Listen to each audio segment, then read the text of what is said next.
সারা বছর যদি আমের মজা উপভোগ করতে চান তাহলে বানিয়ে নিন এই টক মিষ্টি আমগুড়। খুব সহজ পদ্ধতিতে আমি দেখিয়ে দেব এই আমগুড় কিভাবে বানাতে হয়।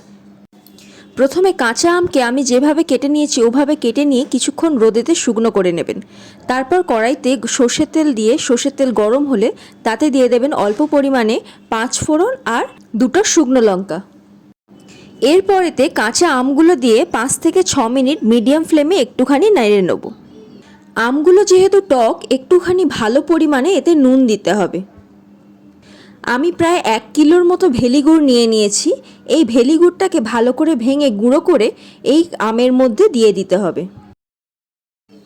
এবার গুড়ের সাথে আমটাকে ভালো করে মিশিয়ে নিয়ে কিছুক্ষণ লো ফ্লেমে রেখে দিতে হবে যাতে গুড়টা ভালোভাবে গলতে শুরু করে। গুড়টা আস্তে আস্তে গলতে শুরু করেছে। এর ফাঁকে আমি এই আমগুড়ের জন্য মশলাটা প্রিপেয়ার করে নিই। আমি মোট 4 রকমের ফোড়ন নিয়েছি, যেখানে আছে 1 মুঠো 5 ফোড়ন, 1 মুঠো মৌরি ফোড়ন, আর আছে 2টো কাশ্মীরি শুকনো লঙ্কা, এটা রং আনার জন্য, আর নিয়েছি 7 থেকে 8 খানার মতো শুকনো লঙ্কা যাতে ঝাল হবে। এগুলোকে শুকনো খোলায় কিছুক্ষণ নেড়ে এইভাবে মিক্সার গ্রাইন্ডারে গুঁড়ো করে নিয়েছি। এর মধ্যে দেখবেন গুড়টা আস্তে আস্তে পুরোপুরি গলে গেছে।